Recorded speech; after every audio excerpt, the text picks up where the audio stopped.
we've got Kevin in Georgia. He, him pronouns, wants to talk to us about God's existence. Well, Kevin, that is what we are freaking here for, buddy. So what is up? You are on the Atheist Experience with SR and Forrest Valkai. Hello. What's up, guys? Forrest, I called a show maybe a week ago, and I just didn't feel hammered down. It felt a little rushed. I don't think I really got to talk to you. So if this conversation sounds familiar, I apologize. But I didn't feel fulfilled in what I was told. So just jump right into it. I don't remember any of it, so we'll start from scratch because I am too. Okay, that's fine.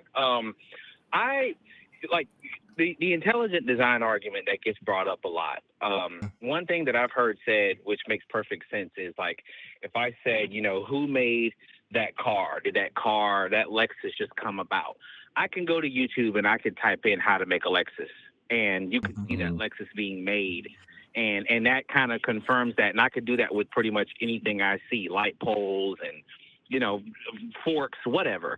But, when we talk about the universe or space or things like that, you can't. There's no tutorial.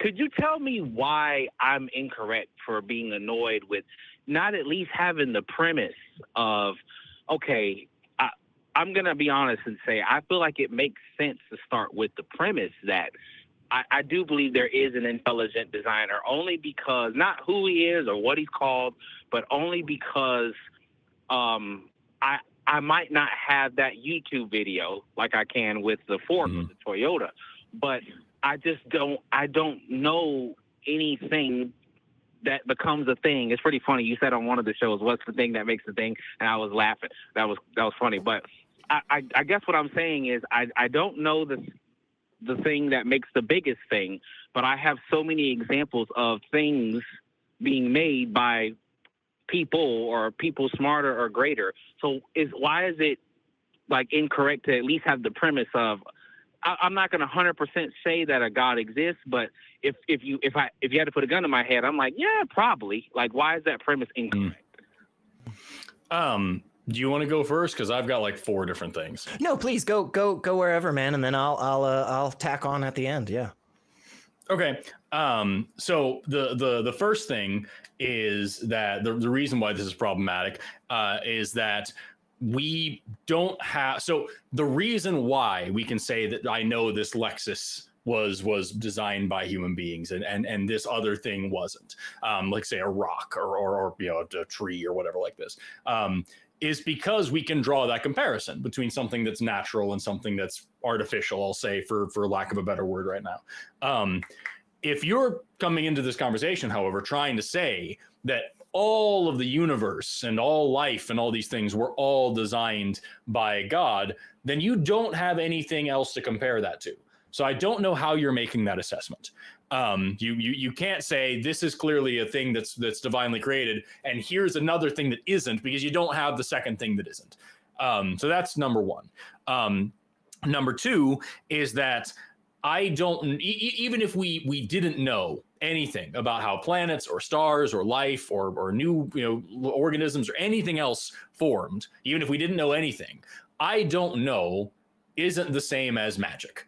And so like back in the day, we used to say we didn't know where lightning came from. We didn't know where earthquakes came from. We didn't know where rainbows came from. And so there are lots of gods out there that were responsible for that for a long time, until we figured out where those things came from and we realized that a God isn't necessary. So even if we didn't know anything, if we didn't know where life happened or how planets and stars were completely ignorant to the universe around us, there's no reason to then say, okay, well then therefore there's a supernatural realm outside of space and time where then there's a guy and he lives there and that guy did the things and also that guy really cares about like whether or not I masturbate and all these other things that go along with it. There's no reason to do all that.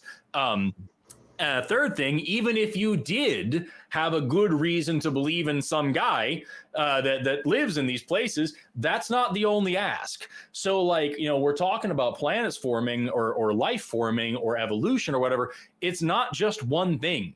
it's 50,000 things we're talking about, all sorts of different models and theories and parts of science all come together with this emergent property of the creation, the formation of these different things. And so when you're talking about this, even if I was a theist and I was like, okay, there's a guy, okay, now you need to show that the guy can create these things. Then you need to show that the guy did create these things. Then I'm going to have questions about how the guy created these things. Like this, these are all independent miracles, all independent events that need to be checked and verified and questioned. And then the fourth and probably the most important thing is that we do know where these things come from, more or less. We don't have all the parts all together quite yet, but like we know how gravity works, we know how accretion disks work, we know how nuclear fusion works and how the proton-proton chain works and how stellar nuclear synthesis works. We know how like a major chunks of abiogenesis. We haven't been able to make new life in a jar yet, but we know how you could do it if you had enough time. We're learning more and more about these things every day, and not only do we know like the stuff that makes things like life, we know the stuff that makes the stuff that makes things like life, and we know that those things all have natural origins. They all are made by themselves in nature. Even like the really complicated shit very clearly self-assembles, and we've not only seen that in laboratory settings, we find these complex molecules in space quite frequently, and there's nobody up there tampering with the knobs and contaminating the vials. That's just shit that can happen. And so when you ask why is it impractical or unreasonable to start from the assumption there's a God, it's because you don't have a reason to believe that there is a God in the first place. If there is a God, you don't have a reason to believe that he did anything. Not knowing a thing isn't a reason to believe that there's some magical divine property about it. And you do actually have an answer that doesn't require a God. So there's 4 different reasons.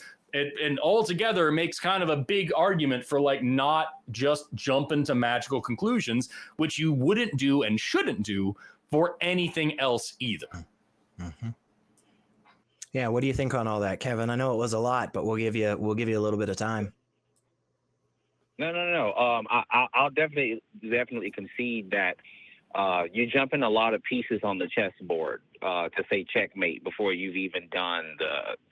Forrest was saying there's so many parts that come from the very start, from what I said to what would get him to, oh yeah, I agree. Like you said, there's so many miracles and different things that would have to take place. So I agree with that. I'll definitely concede that why you can't just go from 1 to 10 that fast. I guess the last thing that I would say, and I don't know if Forrest you want to respond or maybe SR would respond, but when I use that word practical, I guess I'm getting at if I took out a sheet of paper, and I guess this goes back to the thing that makes the thing like what you were talking about. When I take out a sheet of paper and I wrote down all those things I could fortunately look up on a YouTube video, because if YouTube or social media didn't exist and I saw Alexis and I couldn't, maybe the guy that built it was dead in this weird example I'm giving, and I couldn't necessarily just look up a video.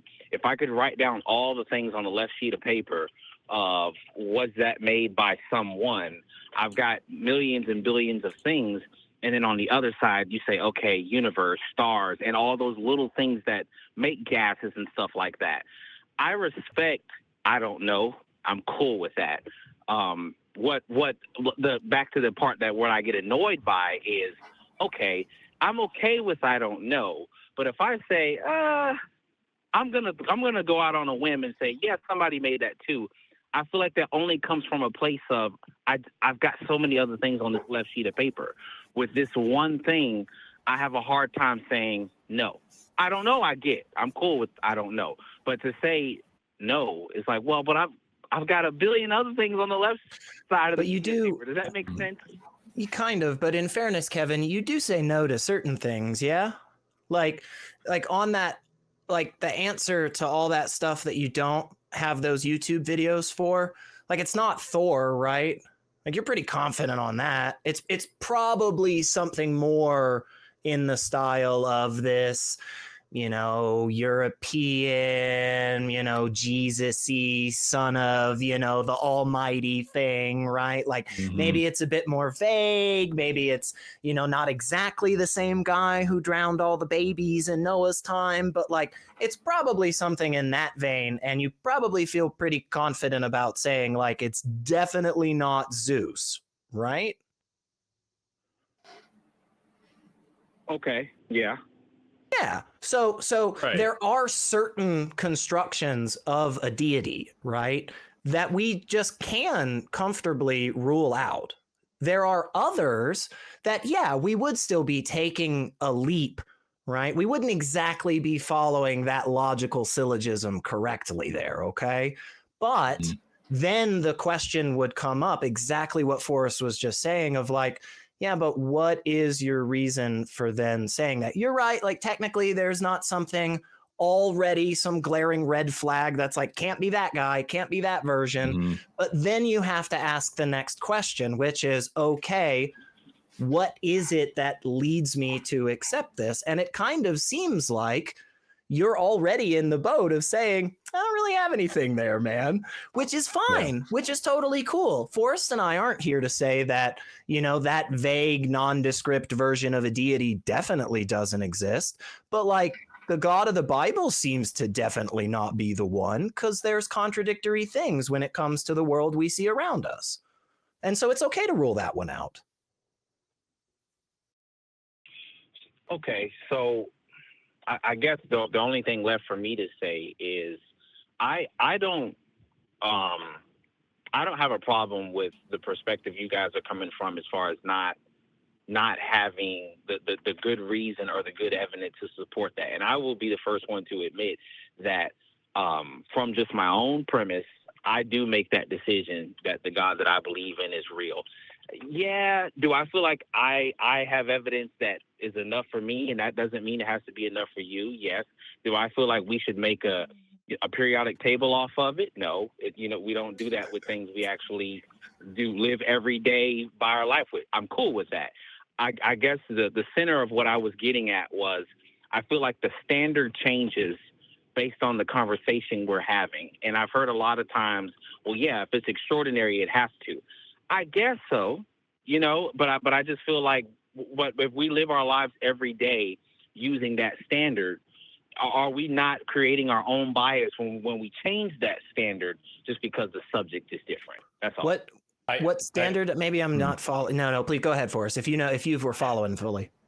Yeah, no, I think that what Elliot just laid out to you was the standard that you are changing. The reason why you don't believe that the universe was whipped up out of cotton candy by universe creating pixies is the exact same reason that we don't believe in your God.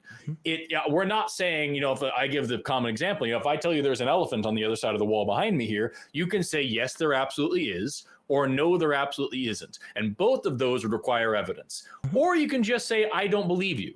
I don't have a reason to believe that exists. Until you give me a reason, until you give me evidence, I am not going to assume that you're telling me the truth, and I'm going to move on with my life as if that isn't real, because it probably isn't. And it's the same thing that we're doing for this God here. The reason you don't believe in Zeus and Thor and whatever other Quetzalcoatl and all these other deities on offer, and also whatever cryptids and bizarre other things that are also equally unfalsifiable and silly, is the exact same reason we don't believe in your God. There's just no reason to. And you kind of just dismiss it out of hand without really thinking about it. And you'd need a damn good reason to change your mind on that. You said a second ago, you suppose, you guess extraordinary things require extraordinary evidence. I don't think that should be a kind of like, oh, well, whatever, like that. If I tell you I bought a pizza last night, you can probably take my word for it. If you really wanted to check, I can give you a receipt. But if I tell you that I can, fly to the moon with my farts, you better ask for more evidence for that before you just say, well, I guess I don't have a reason not to believe it, and people don't go to the moon. So maybe, I guess it's an option. No, you would never do that. So when it comes to your God, we're paying it the same amount of dignity and respect that you pay to every other supernatural claim all the time without thinking it, which is none. And until you have a reason to give us that this God is real or worthy of our consideration, or better yet, our worship, then like we're not going to play the game. We're not going to participate in it. And we're going to continue looking for naturalistic explanations and assuming that there is a naturalistic explanation, because every single thing in the entire universe thus far has had a naturalistic explanation. And we have absolutely zero evidence and zero incidents of anything supernatural ever happening ever. And you mentioned practicality, like you mentioned the pragmatism of it all, Kevin. And I would just argue what Forrest just laid out is the most practical. It is the one that is the most pragmatic, Yes. because otherwise you can't get out of bed in the morning because you're so overwhelmed believing that the floor is actually lava and that oxygen will kill you because, you know, Bigfoot farted and that is poisonous to humans, and pixies are gonna, you know, steal your underwear and make profits, and I mean all kinds of crazy shit, right? Like if your standard is that low, where you really are just like kind of just accepting it because somebody told it to you, you know, then ultimately you're going to find yourself believing all of these really problematic things that could harm you, could harm others, and at the very least are just contradictory with themselves. And that's a problem, because both of those things couldn't be true. And yet here you are going, yeah, they sure are. They are absolutely freaking true and real. And so ultimately, at the end of the day, this system that Forrest and I are talking about, this standard, it is what we're all using. Like when my car doesn't start, you know, like, or you walk out, you know, and you find you have a flat tire, Kevin, like you don't think dinosaurs, you don't think unicorns, you know, like you think, oh my gosh, you know, maybe there was a leak, or maybe the starter's not working, or shit, I forgot to get gas yesterday, which actually I'm now just realizing I did forget to get gas. So I will need to do that tomorrow. But you didn't pray hard enough. That's the problem, right? But I mean, are you following along with us, Kevin? I know we've said a lot. Yes, y'all have already given me enough time. If I could say one more thing, and I'm gonna leave it alone. I'm laughing.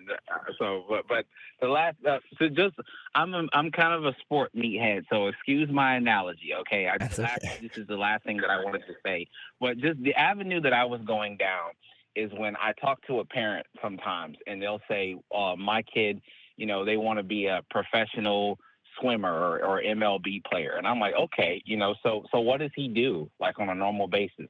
Oh, well, he plays Fortnite, he sits in the house, and he plays Overwatch and doesn't go outside, and the sun doesn't touch him, and he eats all kind of fast food and junk food, and I'm just like, okay, probably not on the right path for that.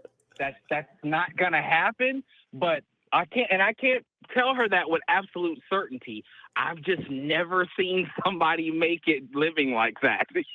So I guess that's the only avenue I was going down. I understand how that doesn't mean you should agree with me. When I was saying practical, I'm saying I think it's practical to tell that mom, yeah, that's just not gonna work, ma'am. You know, but well, I'm not God. You don't know the end all be all. I know that, but I've just got a long laundry list of other kids here that don't do those things, and they end up where you're talking about. So you've got actual data and repeatable, testable evidence that you can go point to say, most likely the case is Mr. or Mrs. Smith. This kid on the trajectory, not going to get there, you know? But that's what we don't have with God. That's what we don't have. Because every single time we want to go pull up the study, every single time we want to look at the percentages, apparently we just don't seem to have anything on the paper. And that's the problem, because then we're just believing stuff just for the sake of believing it. But Kevin, I really think this was a phenomenal call, man.